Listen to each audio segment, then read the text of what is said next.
But speaking of Nintendo and Smash Bros. And all that kind of stuff, that is going to segue into our last story. And this is a warning from Nintendo. Actually, this should be common sense, but even though I kind of did this recently, but I got tinted windows, so it helps a little bit. But anyway, don't do this. And it was in my book bag, so the book bag's very protective. But do not leave your Switch in the car. Do not leave your Switch in the car, because you know right now we're going through a heat wave. You do not want to leave your Switch in the car. You come out, you go back in your car, get it, and your Switch is melted. My Switch is melted. Oh my gosh. But no, seriously, this story is from Kotaku.com again. And this story was posted Tuesday. That just went by. I don't feel like doing the math, and it reads as follows. What's up, y'all? Y'all having a good one? Hold on, let me switch back. I hope everybody's having a good one right now. I hope everybody's I've been feeling good lately. I know I need to get back to the topic at hand, but I've been feeling good. I hope y'all feeling good. And even if you're not, I hope I can make your day better. I really hope. That's just like when I do all my Let's Plays. I always say, even if I only make one person day, then I complete my objective. So as long as I can make one person day, I did my job. I hope I can make everybody's day, but even if it's just only one person,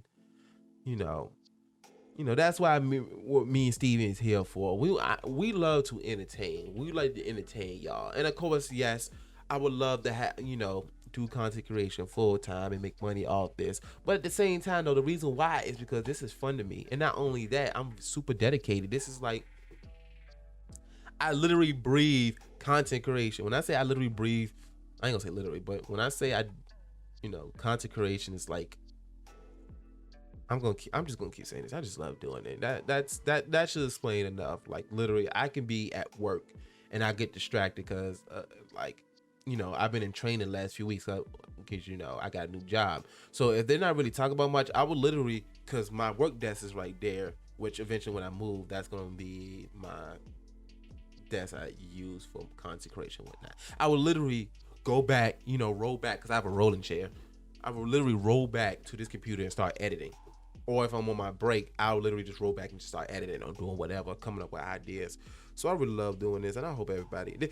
And that's why I did that meeting I was talking about earlier with my aunt, because she said she wanted to start the podcast and all that kind of stuff. I just love doing it, and I like. Again, people been approaching me about, I want to start content creation, I want to start streaming, I want to start playing video games, doing Twitch and YouTube, Call of Duty content, all that kind of stuff. I always get approached about that. That's why right now I'm working on a video to show people how to start, because and this is gonna be kind of I ain't gonna say a complex video, but it'll be a well put together video. So so I just, when people approach me about it, I don't mind telling them the process and all this stuff. It's a lot that goes behind it, but anyway, I'm sorry, y'all, we getting distracted. Anyway, back to Kotaku. Nintendo gives Switch warning as summer temperatures rise, and yes, it has been. The console manufacturer says it'll just switch itself off if it feels too hot. That is true. Even cell phones do it. While there are many parts of the world more used to hitting the likes of 95 degrees Fahrenheit, the rapid increase in global temperatures means such heat is becoming a factor somewhere else. So much so that Nintendo has just issued a warning not to play with your Switch once the thermometer hits the big numbers. The Nintendo Switch, it seems, is not designed to run when the surroundings hit 95 degrees, of course. Tweeting on its Japanese account as spotted by Eurogamer, the company explained the console should be used only between 5 to 35 degrees Celsius for the scant few countries that still base the temperature scale on 16th century guesses at the freezing point of an obscure brain. That works out to between 41 and 95 degrees Fahrenheit. If the temperature of the main unit becomes too hot, it may sleep automatically to protect the main unit, explains Nintendo, translated by Twitter. Which is to say, playing in such sunshine isn't going to melt the chips inside, but rather just have the machine switch itself off to prevent anything worse from happening. It adds, if there is foreign matter or dust on the air intake / exhaust port of the main unit, remove it with a vacuum cleaner. For your safety, do not disassemble the main unit. Please don't. Heat waves are popping up all over the world right now. Kotaku HQ in New York is currently sweltering and 90 degrees. We're talking about New York here. Oh my gosh. Wow, we're being issued governmental warnings for record-breaking temperatures, even on this most drizzly of hours where I'm based in UK.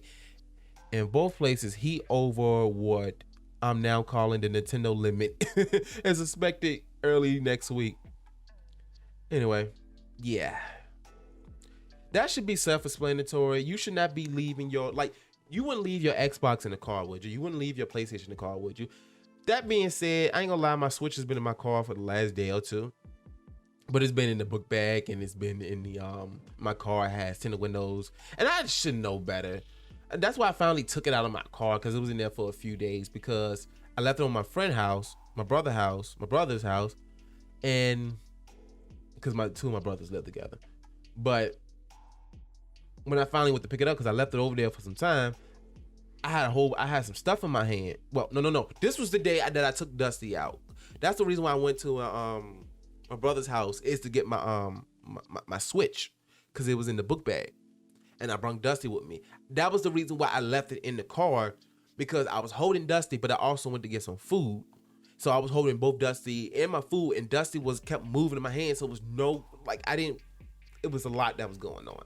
That was the only reason why I left it in there. And because I don't drive that, I ain't gonna say I don't drive that often, but because I work from home now, I don't do that much driving anymore. So yeah, that's why I left it in there for a couple of days. I didn't even check to see if it worked anymore, but I'm sure it does. I'm sure it's fine. But don't make the same mistake I did. Don't leave it. Please do not leave it in the car. I was just lucky. Hopefully I'm lucky, because I had it in the book bag, which is the book bag that I have it in. It's it protects it from external temperature, but it only protect for so much. And of course I have tinted windows, so that helps, but it still gets hot in that car. So I recommend, just like Nintendo say, do not leave your Switch in the car. Please do not leave your Switch in the car, especially like if you don't have tinted windows and it's just sitting there in the seat. First of all, you don't even want to be sitting out in the open anyway for somebody to break in your car and take it, because people still breaking cars. Trust me. My whatchamacallit, my Ring, they always say, hey, somebody just broke in my car and this, that, and whatnot. So yeah, yeah. You don't want nobody breaking your car and trying to take it, and then now we got the heat that's trying to cook us and take all our lives. Just don't leave it in the car. Please don't leave it in the car. Take care of your stuff, because technology is expensive. Ain't that right, Steven? Okay, I know your mic is cheap. I know your mic was like $5, but come on, technology is still expensive. Come on, we can both agree to that, right? Right. Why you gotta make everything so difficult? No, okay, all right, whatever, Steven. I love you too. Anyway, now